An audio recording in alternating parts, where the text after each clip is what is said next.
Exercise 7.1 का question number 6 देखते हैं। 6th क्वेश्चन में दिया हुआ है इन figure 7.21 AC is equals to AE, AB is equals to AD and angle BAD is equals to angle EAC। Show that BC is equals to DE। देखो यहाँ जो आपको फिगर दिख रहा है, इस फिगर का नंबर है 7.21। ठीक है, अब ये जो फिगर है थोड़ा सा आपको कॉम्प्लिकेटेड लगेगा, लेकिन इस फिगर में बहुत सारी चीज़ें हैं। दो अलग अलग ट्राइंगल है और उसके बाद एक छोटा सा भी ट्राइंगल है, बहुत सारा चीज़ है। ये चीज़ मैं आपको व्हाइट बोर्ड में जब एक्सप्लेन करूंगा तो आपको अच्छे से समझ में आएगा। ठीक है, फिलहाल आपको क्वेश्चन में ये दिया है कि यहाँ पर जो AC है वो AE के इक्वल है और AB जो है वो AD के इक्वल है, और एक एंगल है एंगल BAD, वो इक्वल होगा एंगल EAC के। ठीक है, तो ये इसी चीज को लेकर हम लोग को ये प्रूव करना है कि BC और DE आपस में इक्वल है। ठीक है, तो इसका ज्यादा अच्छा एक्सप्लेनेशन मैं आपको व्हाइट बोर्ड में देता हूं। तो चलिए व्हाइट बोर्ड की तरफ चलते हैं और इस क्वेश्चन को सॉल्व करते हैं। तो अब देखो यहाँ जो डायग्राम दिया हुआ है, ये डायग्राम थोड़ा सा आपको कॉम्प्लिकेटेड लगेगा क्योंकि इसमें बहुत सारे ट्राइंगल्स हैं और आपको जो प्रूफ करना है वो करना है BC इक्वल्स टू DE है। ठीक है, इस डायग्राम में आपको क्या क्या दिया हुआ है, क्वेश्चन में आपको बोला है कि जो AC है, देखो ये AC जो है ये AE के इक्वल है, और दूसरा बोला है आपको जो AB है, ये AB जो है वो AD के इक्वल है। ठीक है, और एक एंगल के बारे में बताया कि एंगल BAD, ये वाला जो एंगल है ये एंगल EAC, ये वाले एंगल के इक्वल है। ठीक है, ये दोनों एंगल आपस में इक्वल है। अब आपको ये प्रूव करना है कि BC और DE इक्वल है। तो देखो BC ये है और DE ये है, ये दोनों आपस में इक्वल है, ये आपको प्रूव करना है।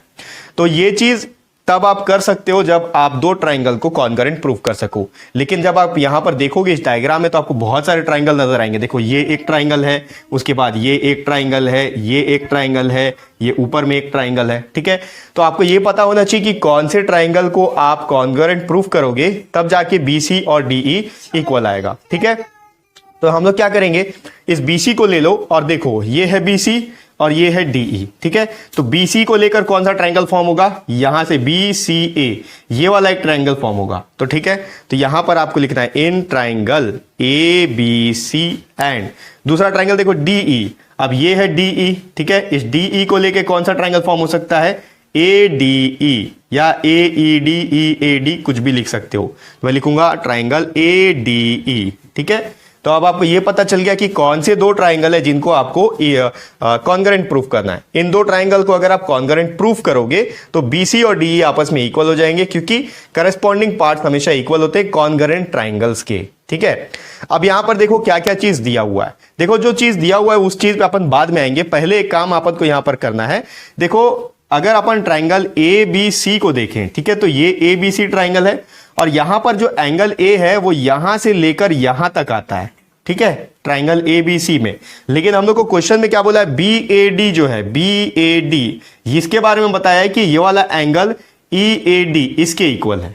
ठीक है, तो देखो ABC ये हमारा ट्राइंगल है, तो एंगल A पूरा यहां तक होगा, और दूसरा हमने लिया ADE ये वाला ट्राइंगल है, तो ये वाले ट्राइंगल में भी जो एंगल A है वो यहां से लेकर पूरा यहां तक आएगा। ठीक है, तब ये ADE फॉर्म होगा।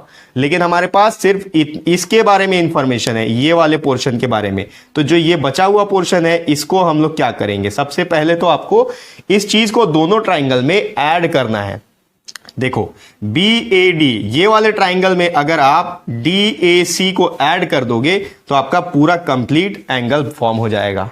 ठीक है, क्या बन जाएगा, ABC बन जाएगा। तो मैं यहां लिखता हूं एंगल ट्राइंगल एंगल, यहां लिखते हैं BAD प्लस, यह क्वेश्चन में देखो आपको दिया हुआ है कि BAD EAC इक्वल है, पहले इसको लिख लेते हैं, is equals to angle EAC। अब आप क्या करोगे, दोनों साइड DAC को ऐड कर लेते हैं। देखो मैं आपको लॉजिक बता रहा हूं, अगर 5 इक्वल्स टू 5 है तो इधर +2 कर लो, इधर भी +2 कर लो, क्या इसमें कोई फर्क पड़ेगा, नहीं, क्योंकि आंसर इसका 7 और 7 आएगा, या फिर 2 और 2 को हटा दो 5 और 5 ही आएगा। तो हम लोग क्या करेंगे, DAC को दोनों साइड ऐड कर देंगे। यहां होगा angle BAD plus angle DAC, ये वाला angle is equals to angle EAC plus angle DAC। ये जो DAC है दोनों साइड हमने ऐड कर दिया, इसी लॉजिक को आप समझ लो। ठीक है, दोनों साइड अगर ऐड करोगे तो इसमें कोई फर्क नहीं पड़ने वाला। अब देखो यहां पर BAD और DAC ये है BAD और DAC, तो इसको हम लोग कंप्लीट लिख सकते हैं ABC, ठीक है, यहां से यहां तक का angle, angle ABC is equals to, अब देखो EAC plus DAC, EAC DAC, इसको हम लोग क्या लिख सकते हैं पूरा, EAD लिख सकते हैं पूरा, ठीक है, यहां से यहां तक का पूरा एंगल, एंगल EAD, ठीक है।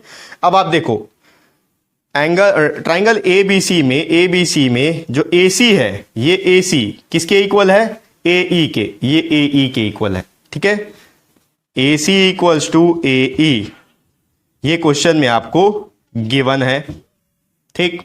इसको आप इक्वेशन नंबर 1 लिख सकते हो, या फिर लिखने की जरूरत भी नहीं है, यहां पर हमने प्रूफ कर दिया कि दो एंगल आपस में इक्वल है इन दोनों ट्राइंगल के। उसके बाद आप देखो AB इस वाले ट्राइंगल में है और AD इस वाले ट्राइंगल में है, तो AB is equals to AD, ये भी आपको गिवन है, ठीक है। अब आपके पास तीन चीज इक्वल आ चुके हैं, एक एंगल और दो साइड्स, तो आप इसको प्रूव कर सकते हो कि ये दोनों ट्राइंगल आपस में कॉन्करेंट है। लेकिन कौन सा रूल यूज होगा ये आपको देखना पड़ेगा। देखो कौन सा एंगल हमने लिया है, ये वाला एंगल, ठीक है, ये वाला एंगल, और साइड्स कौन कौन से हैं, एक ये वाला साइड है और एक ये वाला साइड है, ठीक है।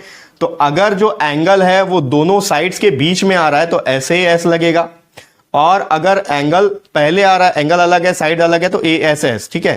तो यहां पर देखो ये जो एंगल है इस वाले ABC में देखो अगर, ठीक है, ये ABC में देखो तो एंगल A जो है ये वाले लाइन में भी है और ये वाले लाइन में भी है, इन्हीं दोनों लाइन को हमने प्रूफ किया है कि दोनों इक्वल है, क्वेश्चन में गिवन है, AB और AC के बारे में दिया है, AC और AB के बारे में दिया है।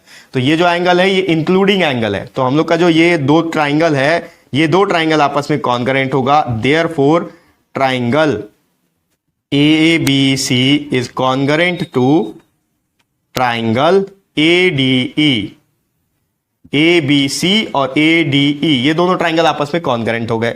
अब जब ये दोनों आपस में कॉन्करेंट हो गए, हेंस इसलिए हम बोल सकते हैं कि इनके जो कॉन्करेंट पार्ट्स है वो इक्वल है।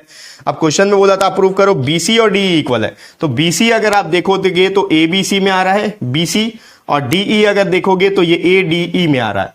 तो जब ये दोनों ट्राइंगल आपस में कॉन्करेंट है तो आप BC इक्वल्स टू DE लिख सकते हो बाई CPCT, ठीक है। तो बस इतना ही आपको प्रूफ करना था। बस ये आपको ध्यान में रखना है कि यहां पर कौन कौन से ट्राइंगल को अगर आप कॉन्करेंट प्रूफ करोगे तब BCDE इक्वल आएगा, ठीक है। तो ये हो गया एक्सरसाइज 7.1 का 6th क्वेश्चन।